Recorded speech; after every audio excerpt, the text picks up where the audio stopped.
Bienvenidos a Relatos de Medianoche.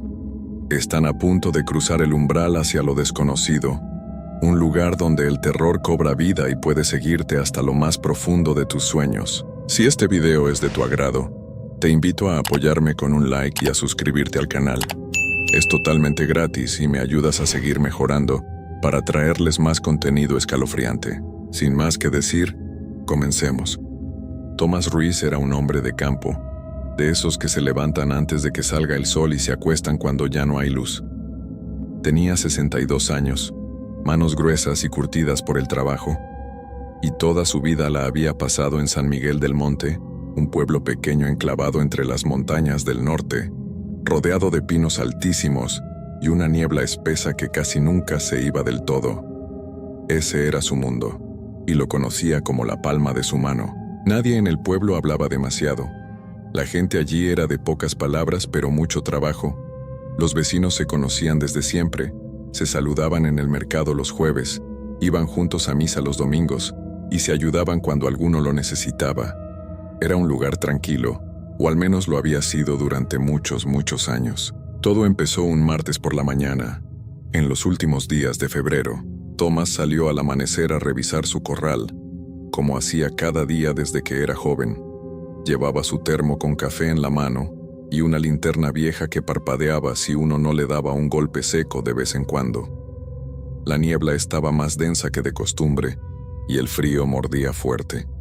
Cuando abrió la puerta del corral, el café se le cayó al suelo. Sus cabras estaban todas muertas. No estaban tiradas de cualquier manera. Eso fue lo primero que le heló la sangre. Estaban colocadas en un círculo perfecto, una al lado de la otra, con las cabezas apuntando hacia afuera, como si algo las hubiera acomodado así a propósito, con cuidado, con tiempo, y sus caras tenían una expresión que Tomás nunca olvidaría el resto de su vida. Los ojos abiertos de par en par, las bocas abiertas como si hubieran intentado gritar y no hubieran podido. Una expresión de horror puro, congelado para siempre en sus rostros. Tomás se quedó parado en la entrada del corral durante varios minutos sin moverse, sin poder hablar, sin poder pensar. Después salió corriendo a despertar a sus vecinos. La noticia se regó rápido, como siempre pasa en los pueblos chicos. Para el mediodía todo San Miguel del Monte ya sabía lo que había pasado en el corral de Tomás. Y para la tarde llegaron más noticias malas. Las gallinas de doña Lucía, una señora viuda que vivía al otro lado del pueblo, también aparecieron muertas esa misma mañana. Igual que las cabras de Tomás, estaban acomodadas en círculo, con esa misma expresión horrible en el rostro. 2 días después, le tocó a los cerdos de la familia Mendoza, y 3 días más tarde, las 4 vacas de los hermanos Silva, los animales más grandes y fuertes del pueblo, aparecieron de la misma manera. Muertas, en círculo, con cara de espanto. Nadie tenía explicación. El veterinario del pueblo más cercano vino a revisar los cuerpos y se fue rascándose la cabeza, diciendo que no había señales de veneno, que no había marcas de ningún animal conocido, que no entendía qué había pasado. Los hombres del pueblo revisaron los alrededores buscando huellas, rastros, algo. Encontraron marcas en el barro que ninguno supo identificar. Eran grandes, más grandes que las de cualquier animal que conocieran, con una forma extraña, casi como una mano pero con garras muy largas. La gente empezó a encerrarse temprano. Antes de que cayera la noche, las calles ya estaban vacías. Los hombres ponían candados en los corrales, cerraban puertas y ventanas con trancas, y se quedaban despiertos escuchando los ruidos de afuera. Los niños dejaron de jugar en la calle después del mediodía. Las mujeres rezaban en voz baja mientras cocinaban. Todos pensaban lo mismo, aunque pocos lo decían en voz alta. Algo andaba mal en el cerro. El cerro era la montaña grande que quedaba justo detrás del pueblo, hacia el norte. Siempre había estado ahí, cubierta de pinos oscuros, con niebla permanente en la parte de arriba. De niños, los obligaban a no subir solos, y de grandes casi nadie tenía razón para hacerlo. Era un lugar que inspiraba respeto, de esos que uno mira de lejos y prefiere no acercarse demasiado. La primera persona en ser atacada fue don Sebastián Vargas. un hombre robusto de 48 años que trabajaba cortando leña y que no le tenía miedo a casi nada en este mundo. Era ya entrada la noche cuando Sebastián salió un momento al patio trasero de su casa. No tardó ni 2 minutos, pero en esos 2 minutos, algo lo atacó. Sus gritos despertaron a toda la calle.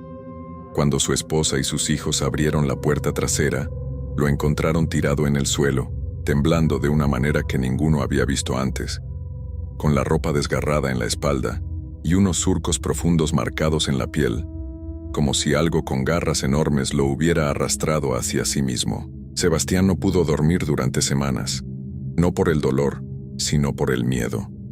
Decía que lo que lo atacó no era un animal normal, que era una sombra, pero una sombra alta, muy alta, que se movía de una manera que no era natural, demasiado rápida, demasiado ágil, doblándose de formas que ningún cuerpo debería poder doblarse, y que antes de que lo soltara escuchó algo, no un gruñido ni un ladrido, algo diferente, un sonido que venía de adentro del pecho de esa cosa, grave y oscuro, como si la tierra misma estuviera hablando. Después de Sebastián vinieron más casos. Un joven de 17 años que regresaba de casa de su novia. 2 trabajadores que volvían tarde del campo, todos con el mismo relato. Una sombra alta, encorvada, que se movía entre los árboles más rápido que cualquier cosa viva. Todos con marcas de garras en el cuerpo. Todos con un miedo en los ojos que no se les quitaba ni de día. El miedo se fue extendiendo por San Miguel del Monte como una enfermedad que nadie puede detener. Familias enteras dejaron el pueblo. Otros que vivían en las orillas se mudaron al centro, a casa de parientes, con tal de no estar cerca del cerro. Los que se quedaron lo hicieron porque no tenían a dónde ir, o porque eran de los que no se rinden fácil, o simplemente porque todavía no querían creer del todo lo que estaba pasando. Pero creer o no creer dejó de ser una opción la noche del 23 de febrero. Esa noche del 23 de febrero, varios vecinos que estaban asomados por sus ventanas vieron algo que ninguno supo explicar bien con palabras. El cielo del cerro, que siempre era oscuro y cerrado por la niebla, de repente empezó a iluminarse. No era como el relámpago, que dura un instante. Era algo que bajaba lento, muy lento, por la ladera de la montaña. Bolas de fuego. Eso fue lo que dijeron. Redondas, brillantes, anaranjadas, bajando entre los pinos en silencio, como flotando, sin hacer ruido, sin quemarse nada a su alrededor. La gente se quedó pegada a sus ventanas sin atreverse a salir. Algunos se persignaron. Otros llamaron a sus hijos y los metieron debajo de las cobijas. Y entonces, cuando las bolas de fuego llegaron a la mitad del cerro, se detuvo todo, y llegó el grito. No era un grito humano. No era el aullido de un lobo ni el chillido de ningún animal que alguien en ese pueblo hubiera escuchado antes. Era un sonido largo, profundo, que llenó el aire de la noche entera y se metió por las paredes de las casas, por debajo de las puertas, por las rendijas de las ventanas. Un sonido que hacía doler el pecho por dentro, que ponía los pelos de punta y que dejaba a uno con ganas de llorar sin saber por qué. Duró varios segundos, y después se cortó de golpe, como si alguien hubiera apagado el mundo. Esa noche nadie durmió en San Miguel del Monte. A la mañana siguiente, los que se atrevieron a salir a la calle se juntaron en la plaza del pueblo a contarse lo que habían visto. Y fue ahí cuando los testimonios empezaron a construir una imagen que a todos les helaba la sangre.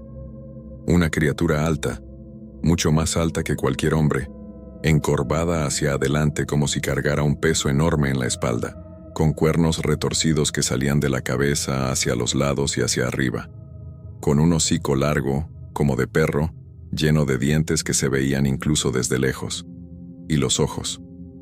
Todos los que la habían visto de cerca decían lo mismo sobre los ojos, rojos, no como la sangre, sino como brasas encendidas, como si tuviera fuego adentro de la cabeza. Fue entonces cuando habló Jacinto. Jacinto era el hombre más viejo del pueblo.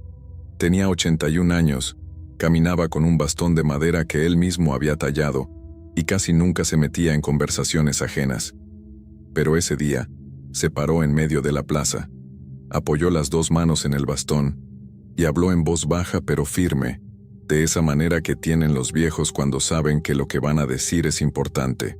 Dijo que su abuelo le había contado de entidades que vivían en las montañas de esa región desde tiempos muy antiguos, mucho antes de que hubiera pueblo ni gente por esos rumbos, que no eran animales ni personas, que eran otra cosa, que dormían durante años, a veces décadas, y que cuando despertaban era porque algo los había perturbado o porque el tiempo de despertar había llegado, y que cuando despertaban, no paraban hasta que alguien o algo los hacía parar.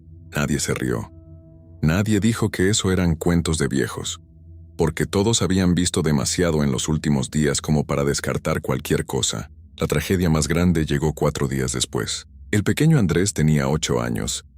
Era el hijo menor de don Ernesto Flores, un hombre callado que criaba borregos y que adoraba a sus hijos con una ternura que a veces sorprendía viniendo de alguien tan serio. Andrés era un niño inquieto, de esos que no se quedan quietos ni amarrados, con una risa contagiosa y los ojos siempre buscando algo en qué meterse. Esa tarde, Andrés salió al patio trasero sin que su papá se diera cuenta. Su hermano mayor, David, que tenía 16 años, fue el primero en notar que no estaba en la casa. Salió a buscarlo y lo encontró cerca de la barda del fondo, tirado en el suelo, sin moverse. David gritó pidiendo ayuda y corrió hacia su hermano. Lo cargó en brazos y lo metió a la casa. Andrés estaba vivo pero muy mal. Tenía el cuerpo lleno de marcas, igual que los otros atacados, pero en un niño tan chico las heridas eran mucho más graves. Su papá lo envolvió en cobijas y lo subió a la camioneta de un vecino para llevarlo al hospital más cercano, que quedaba a 2 horas por caminos de montaña llenos de curvas. Andrés no llegó. Murió en el camino, con la cabeza recostada en el regazo de su padre, que no dejó de hablarle en todo el trayecto, pidiéndole que aguantara, que ya faltaba poco, que todo iba a estar bien, aunque en el fondo ya sabía que no. El dolor que cayó sobre San Miguel del Monte esa noche fue de esos que no se pueden describir con palabras. El llanto se escuchaba en varias casas al mismo tiempo. Los vecinos llegaron a casa de don Ernesto en silencio, sin saber qué decir, porque no había palabras para eso. Y el miedo, que ya era grande, se convirtió en algo diferente. En desesperación, fue el alcalde quien hizo la llamada a las autoridades. Y 2 días después, una mañana gris con llovizna fina, llegó al pueblo un convoy de camionetas militares.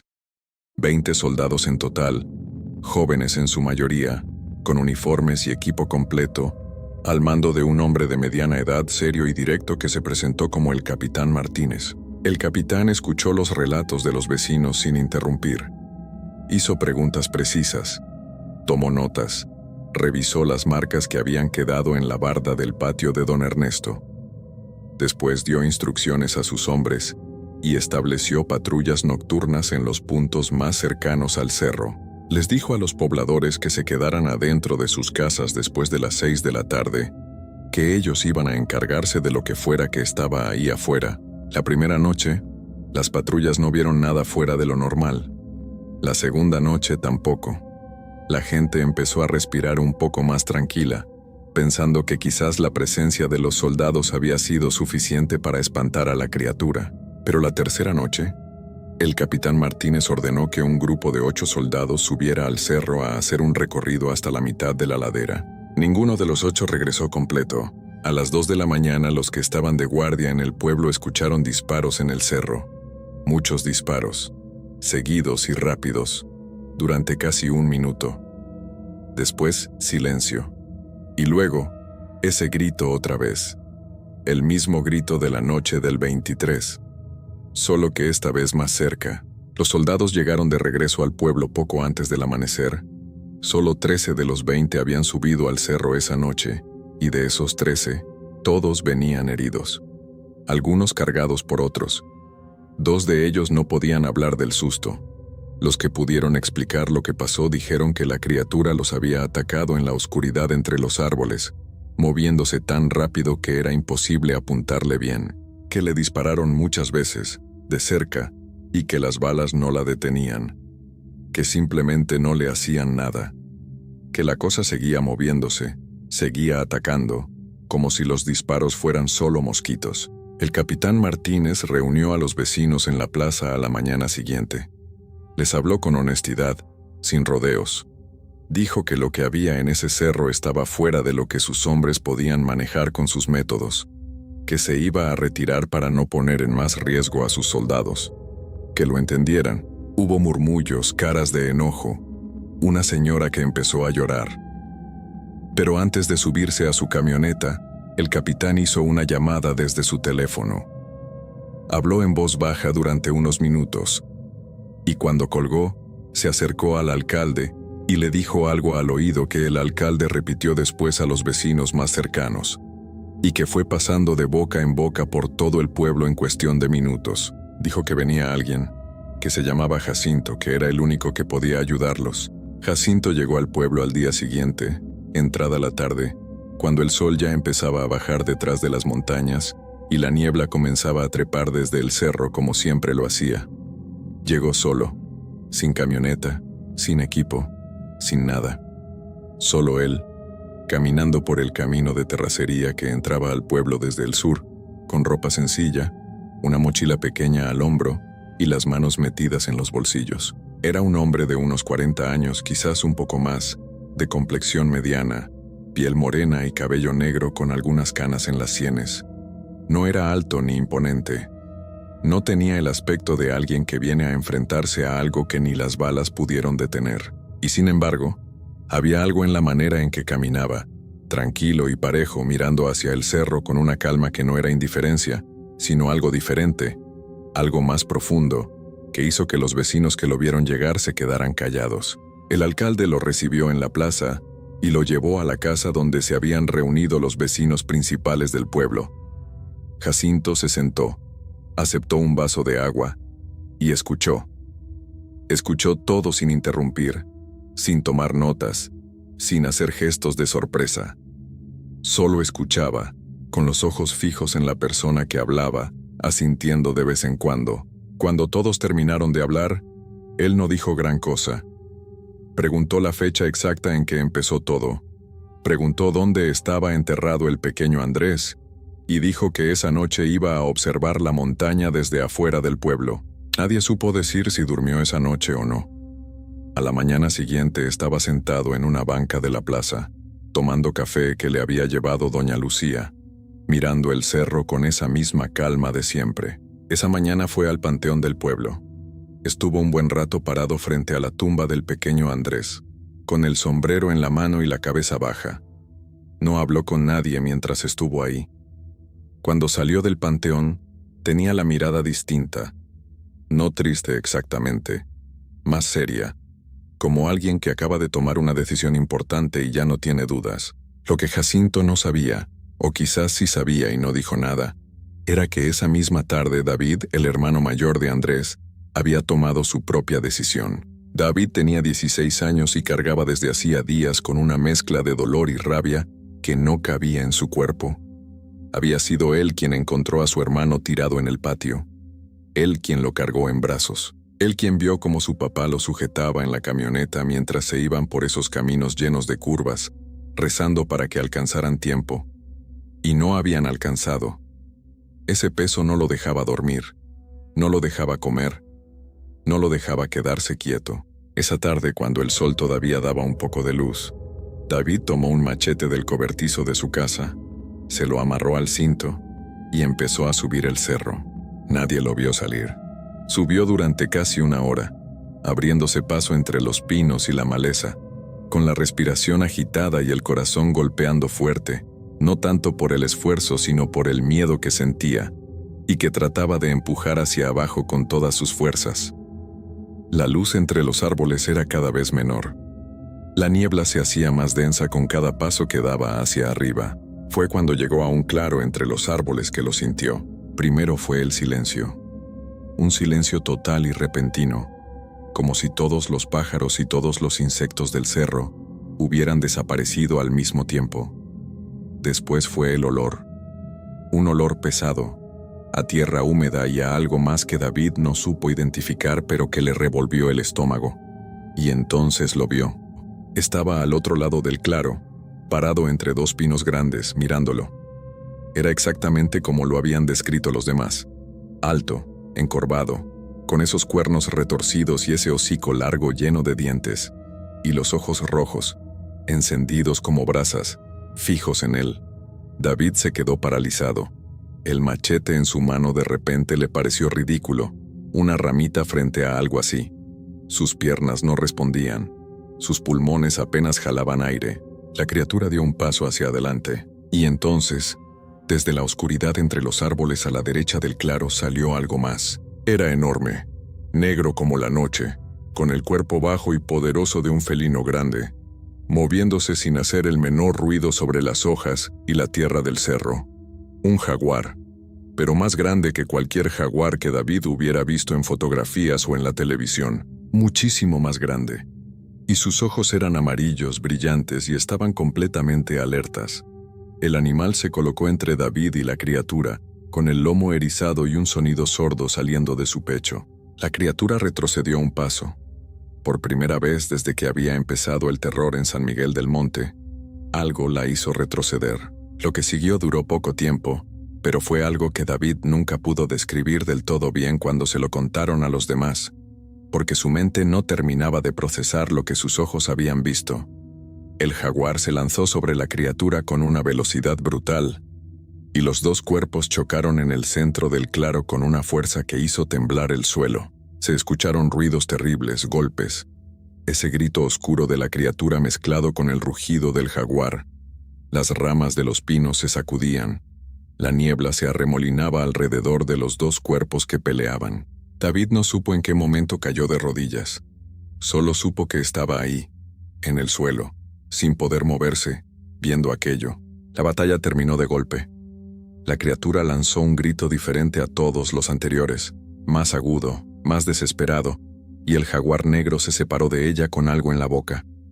Una extremidad. Parte de un brazo o de una pata, David no lo distinguió bien.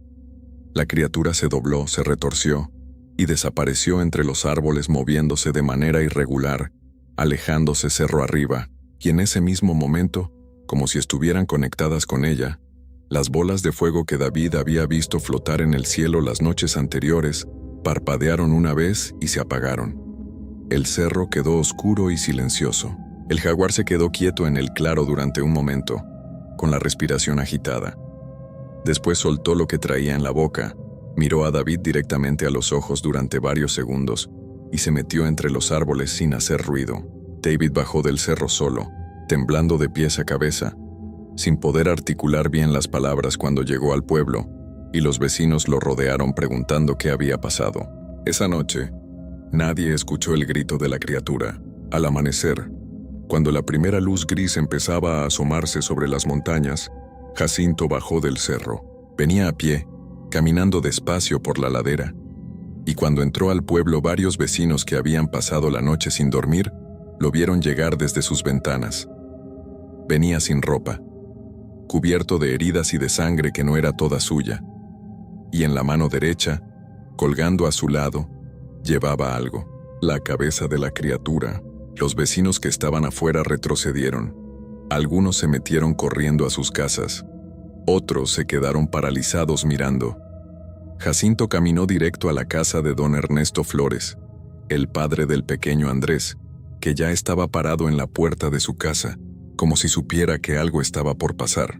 Jacinto se detuvo frente a él y le puso aquello en las manos sin decir nada durante un momento. Después habló, con la voz cansada pero firme. Le dijo que lo sentía, que llegó tarde y que eso no tenía remedio y que lo cargaría siempre, pero que lo que habitaba ese cerro ya no iba a volver a hacerle daño a nadie en ese pueblo, que de eso estaba seguro. Don Ernesto lo miró durante un buen rato sin decir nada. Después asintió una sola vez, despacio, y se metió a su casa. Los vecinos que se habían ido acercando poco a poco intentaron darle algo a Jacinto: dinero, comida, un lugar para quedarse y descansar. Él rechazó todo con amabilidad pero sin dudar. Aceptó solo un poco de agua, se limpió como pudo, y cuando el sol ya estaba más arriba y el pueblo empezaba a despertar de verdad, recogió su mochila pequeña de donde la había dejado y empezó a caminar hacia el sur, por el mismo camino de terracería por donde había llegado. Varios vecinos lo siguieron unos pasos, sin saber bien qué decirle. Una señora le gritó desde la banqueta que Dios lo bendijera. Un hombre mayor levantó la mano a manera de despedida. David Flores, el hermano de Andrés, lo vio alejarse desde la entrada del pueblo y no dijo nada, pero tampoco dejó de mirarlo hasta que Jacinto dobló en la curva del camino y desapareció. La cabeza de la criatura fue enterrada esa misma tarde en un lugar que solo don Ernesto y el alcalde conocieron. Nadie quiso saber exactamente dónde. Con el paso de los días, la vida en San Miguel del Monte fue volviendo poco a poco a lo que había sido antes. Los que se habían ido regresaron. Los corrales se llenaron de animales nuevos. Los niños volvieron a jugar en la calle.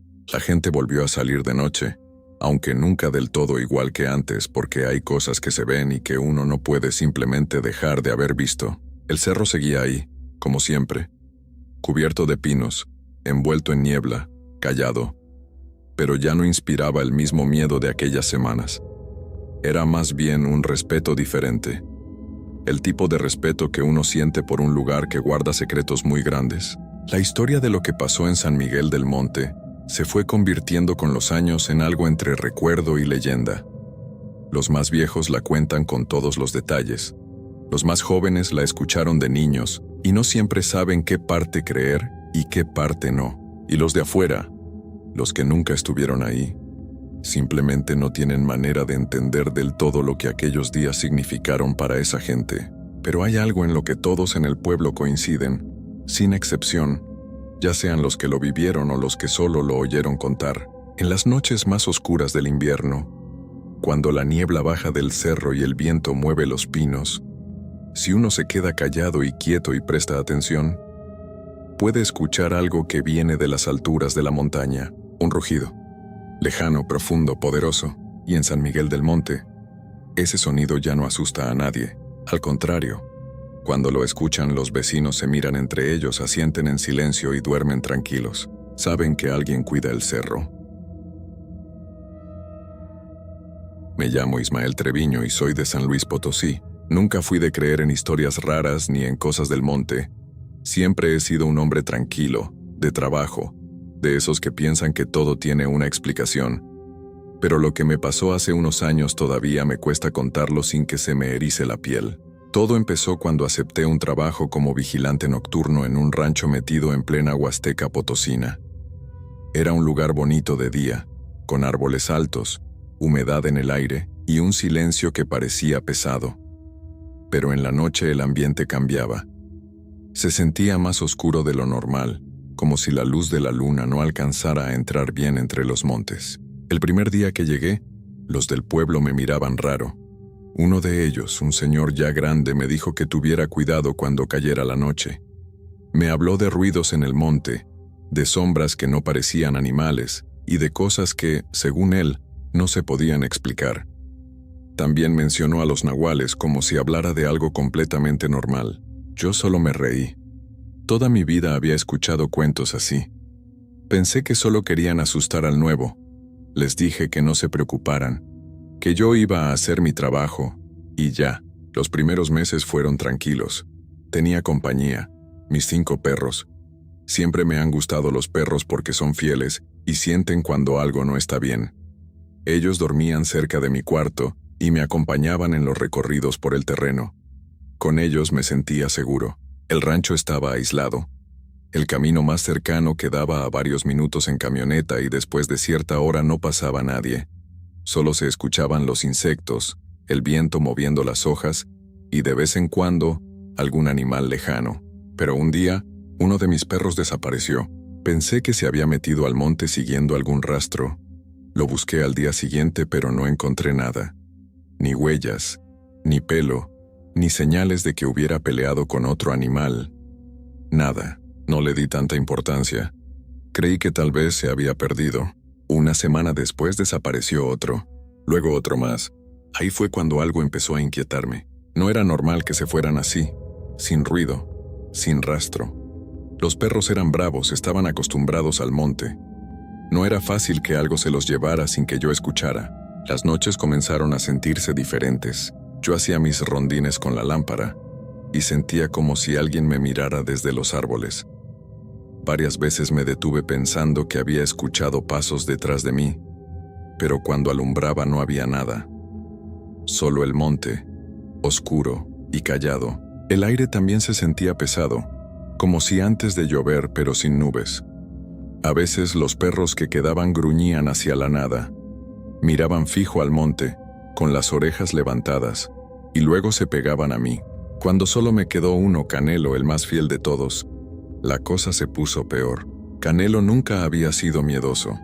Era de esos perros que se le plantan a lo que sea. Pero empezó a comportarse distinto.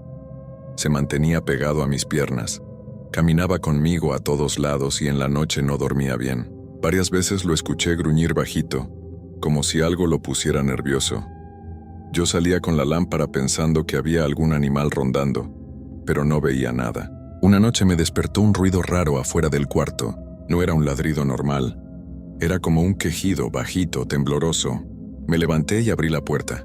Ahí estaba Canelo, parado al borde del monte, completamente quieto. Lo llamé, pero no se movía. Cuando me acerqué, lo vi temblando.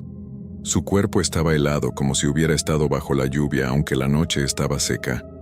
Tenía las orejas hacia atrás y los ojos muy abiertos, mirando hacia la oscuridad.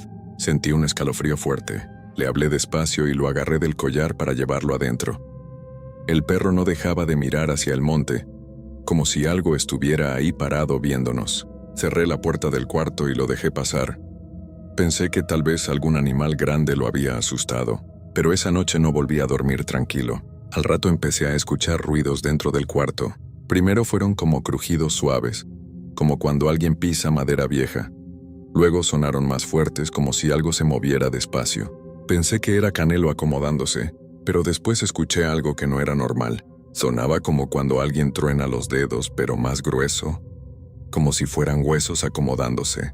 Después vino una respiración pesada. No era la respiración de un perro. Me quedé completamente inmóvil en la cama escuchando. Sentía que el corazón me latía tan fuerte que se oía en todo el cuarto. Los pasos comenzaron a acercarse, lentos, pesados. Yo sabía que Canelo estaba ahí, pero también sabía que ese sonido no era el de mi perro caminando. Tragué saliva y con mucho miedo empecé a voltear hacia donde venían los pasos. Y justo en ese momento, supe que algo no estaba bien. No quería voltear, pero algo dentro de mí me obligó a hacerlo. Sentía que si no miraba, lo que fuera que estaba ahí se iba a acercar más. Giré despacio la cabeza, y lo que vi todavía me persigue en las noches. Canelo no estaba como siempre.